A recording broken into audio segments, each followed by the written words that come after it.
ಚುನಾವಣೆ ನಂತರ ಭಾರೀ ನಿರೀಕ್ಷೆಯಲ್ಲಿದ್ದ ಸರ್ಕಾರಿ ನೌಕರರ 7ನೇ ವೇತನ ಆಯೋಗದ ವರದಿ ಮೊದಲ ಸಚಿವ ಸಂಪುಟ ಸಭೆಯಲ್ಲಿ ಯಾವುದೇ ನಿರ್ಣಯ ತೆಗೆದುಕೊಳ್ಳದಿರುವುದು ನೌಕರರಿಗೆ ತೀವ್ರ ಅಸಮಾಧಾನ ಉಂಟು ಮಾಡಿದ್ದು, ಸರ್ಕಾರವನ್ನು ಎಚ್ಚರಿಸಲು ಮುಂದಿನ ನಡೆಗೆ ತಯಾರಿ ನಡೆಸಿದಂತಿದೆ.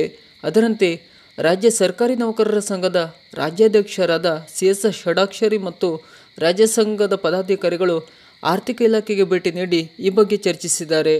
ಈ ವಾರ CN ಷಡಾಕ್ಷರಿ ನೇತೃತ್ವದ ರಾಜ್ಯ ನೌಕರರ ಸಂಘದ ನಿಯೋಗವು ಆರ್ಥಿಕ ಇಲಾಖೆಯ ಕಾರ್ಯದರ್ಶಿಗಳಾದ ಡಾಕ್ಟರ್ PC ಜಾಫರ್ ಅವರನ್ನು ಭೇಟಿ ಮಾಡಿ 7ನೇ ವೇತನ ಆಯೋಗದ ವರದಿ ಜಾರಿಗೊಳಿಸಲು ಸರ್ಕಾರಕ್ಕೆ ಸಲಹೆ ನೀಡುವಂತೆ ಮನವಿ ಮಾಡಿದೆ.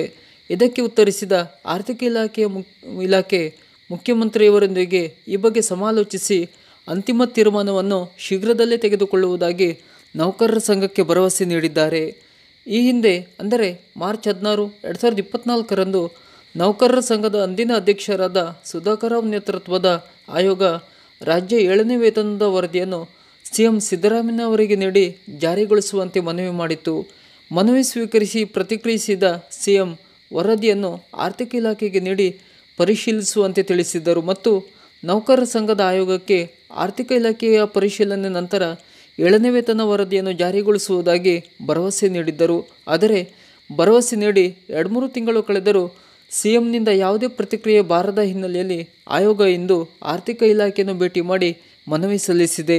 ಮುಂದೆ ಆರ್ಥಿಕ ಇಲಾಖೆ ಹಾಗೂ CM ಸಮಾಲೋಚಿಸಿ ಯಾವ ರೀತಿ ಕ್ರಮ ಕೈಗೊಳ್ಳಲಿದ್ದಾರೆಂಬುದನ್ನು ಕಾದು ನೋಡಬೇಕು.